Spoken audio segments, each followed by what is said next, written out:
Bismillahirrahmanirrahim. Assalamualaikum warahmatullahi wabarakatuh. Waalaikumsalam. Sebelumnya, perkenalkan nama saya Muhammad Rizal dengan NIM 2111116, Fakultas Tarbiyah, Program Studi PAI. Baik, di sini saya ingin mengerjakan UAS dari makul Masalah Hidayah yang diampu oleh Bapak Insan Jauhari. Oke, baik. Nah, di sini untuk soal UASnya ada 3. Yaitu yang pertama membahas tentang bayi tabung.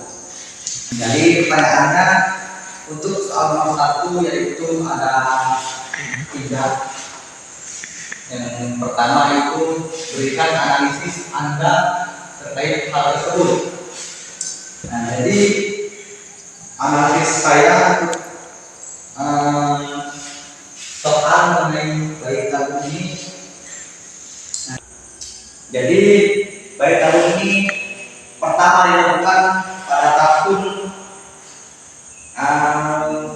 1978. Bayi tabung pertama yang lahir di dunia ialah Louis Brown.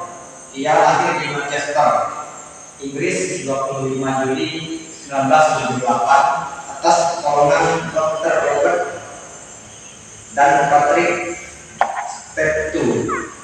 Sejak itu klinik untuk bayi tabung berkembang pesat. Teknik bayi tabung ini telah menjadi metode yang membantu untuk saat ini. Meskipun untuk menjaga kesehatan dan penampilan tubuh adalah hal yang baik ya, menjadikan alasan tersebut untuk menghindari proses kehamilan dan persalinan alami merupakan bagian sunatullah. Jadi persalinan alami itu merupakan sunatullah. Jadi lebih baik untuk mengikuti sunatullah atau kumalah seperti persalinan alami pada si tabung, karena itu sunnah seperti yang diadakan oleh ajaran Islam. Baik, kemudian soal yang ketiga, bagaimana pandangan Islam dalam hal membesarkan janin atau hubungan suami dan hukum istri pada wanita lain. Jadi tadi kita jelaskan dalam syarat untuk melakukan bayi tabung. Syaratnya yang pertama yaitu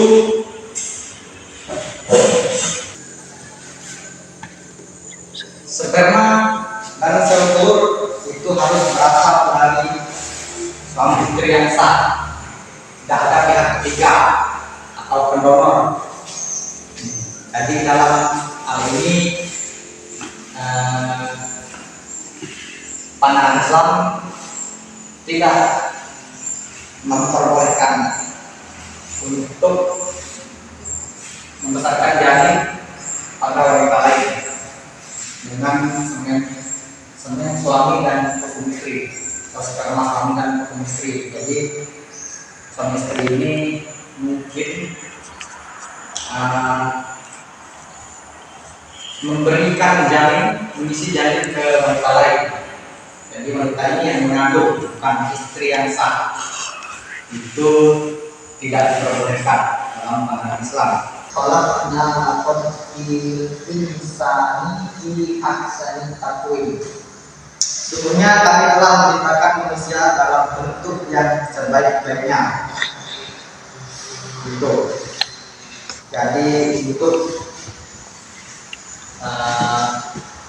soal mobil itu bagaimana pandangan Islam dalam hal membesarkan janin atau suami pada wanita lain itu tidak diperbolehkan. Pendapat saya, jadi hukumnya itu bisa dikatakan haram dengan menurut surah Al-Qur'an tadi yang 4. Oke, baik. Untuk selanjutnya itu soal yang kedua mengenai poligami. pertanyaannya, apakah Anda setuju dengan poligami? Jadi saya pribadi setuju dengan adanya poligami. Yang pertama, di dalam Islam tadi sudah dijelaskan bahwasanya poligami itu disahkan karena pada zaman Rasul juga, termasuk Rasul juga itu istrinya banyak ya. Jadi dengan hal itu, dengan melihat Nabi Muhammad sebagai contohnya, jadi poligami itu diperbolehkan. Tetapi kalau saya pribadi itu tidak akan melakukannya karena sepertinya untuk memiliki istri banyak itu kemungkinan saya tidak akan mampu karena banyak pertanggungjawaban yang akan saya lakukan kepada istri saya untuk masalah keadilannya, dan mungkin saya tidak akan mampu untuk melakukan poligami. Dalam Islam, poligami juga dibatasi sampai 4 istri, seperti salah satu hadis yang berbunyi, jadi telah menceritakan kepada kami, Yahya bin Hakim berkata, telah menceritakan kepada kami Muhammad bin Ja'far berkata, telah menceritakan kepada kami Ma'mar dari Az-Zuhri, dari Salim, dari Ibnu Umar yang berkata bahwa Ghailan bin Salamah masuk Islam sementara yang punya 10 istri. Maka Nabi Sallallahu Alaihi Wasallam bersabda kepadanya, ambillah 4 dari mereka. Hadis riwayat Ibnu Majah, Tirmizi, Ahmad. Hadis ini diriwayatkan oleh Ibnu Majah pada tahun 1943, Tirmizi 1047, Ahmad yang terlihat sanadnya dinilai sahih oleh Ibnu Hibban dan Al-Hakim. Abu Zur'ah berkata inilah yang lebih sahih, tetapi para ulama menilainya mursal seperti disebutkan oleh Tirmizi. Jadi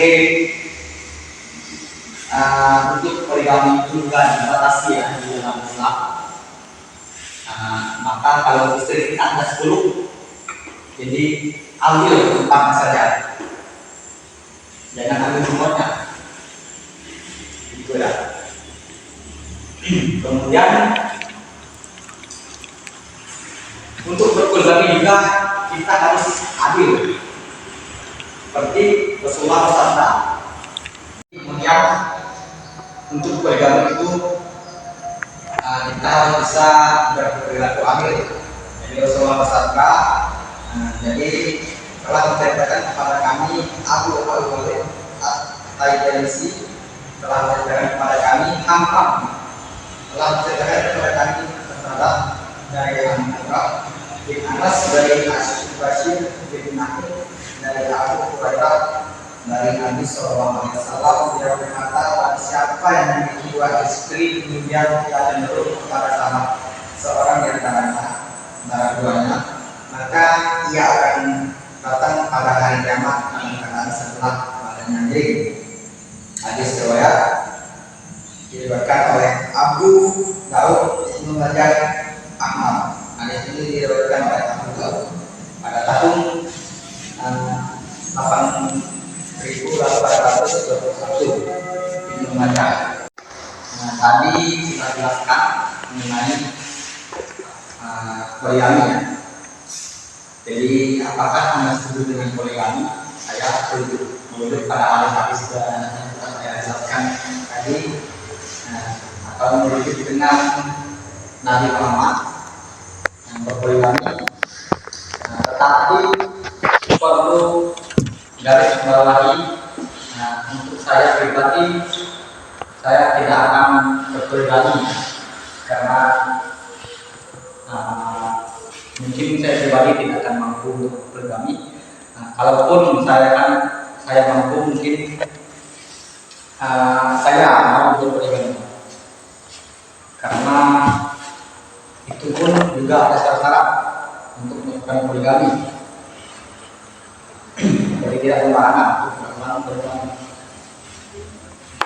Itu. Kemudian bagaimana pandangan dan hukum negara dan Islam mengenai poligami? Jadi untuk perlu kita ketahui terlebih dahulu, untuk asas perkawinan di Indonesia yaitu menganut asas monogami.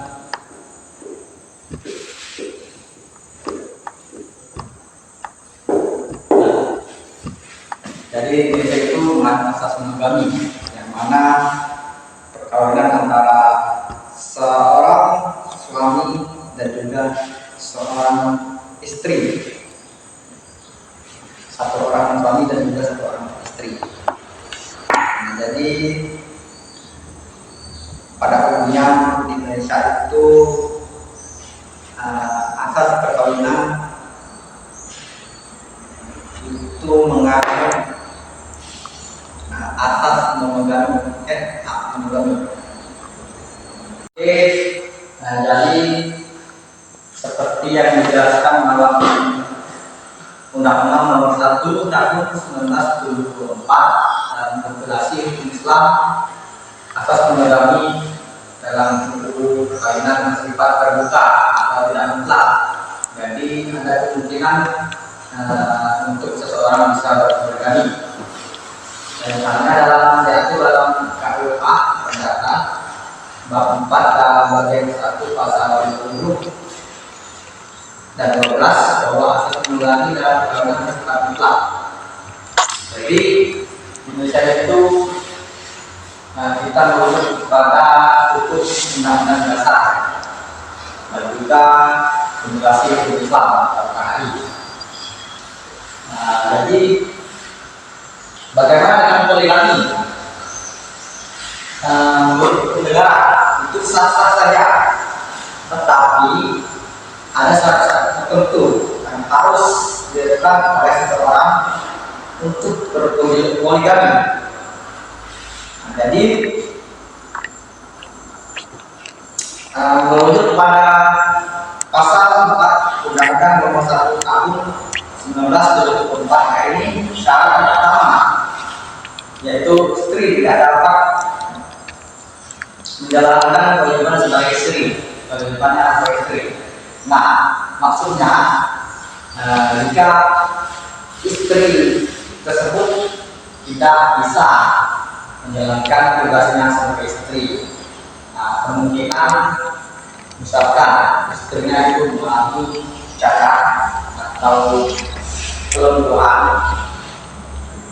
tidak bisa melakukan kegiatan atau bukan tugasnya sebagai istri, itu bisa membuka peluang untuk berpoligami. Jadi itu sebagai syarat untuk bisa berpoligami. Kemudian yang kedua yaitu istri mendapat cacat bahkan atau penyakit yang tidak dapat disembuhkan. Nah, jadi seorang istri yang mendapatkan penyakit atau cacat yang tidak bisa disembuhkan, itu bisa berpeluang untuk suaminya bisa berpoligami. Karena kalau cacat atau penyakit yang tidak bisa disembuhkan ini kemungkinan ya seorang suami atau dan juga seorang istri tidak bisa melahirkan keturunan yang baik karena alasan tersebut, gara-gara penyakit atau cacat, kemungkinan tidak bisa melahirkan seorang anak melahirkan keturunan atau alasan-alasan yang lainnya, seperti melakukan tugasnya sebagai seorang istri karena cacat, jadi tidak bisa melakukan tugas rumah. Jadi bisa membuka peluang untuk poligami. Istri tidak dapat memberikan keturunan. Nah, ini. Jadi istrinya itu mandul, tidak bisa melahirkan keturunan. Itu juga bisa menjadi syarat poligami. Nah, kita tarik kesimpulan dari untuk berpoligami menurut hukum negara itu diperbolehkan, tetapi dengan syarat-syarat tertentu. Dan juga ada dalam pasal 5 harus mendapat persetujuan dari istri. Nah, dalam hal ini kita tidak sembarangan bisa berpoligami dalam hukum negara karena harus mendapatkan izin dari suami yang pertama. Jadi tidak sembarangan. Kemudian harus ada kepastian bahwa suami mampu menjamin keperluan hidup istri-istri dan anak-anak mereka. Nah, ini masalah keadilan. Jadi seorang suami harus bisa memenuhi keperluan hidup istri-istrinya dan juga anak-anak mereka. Kemudian harus ada jaminan bahwa suami akan berlaku adil terhadap istri dan anak-anak mereka.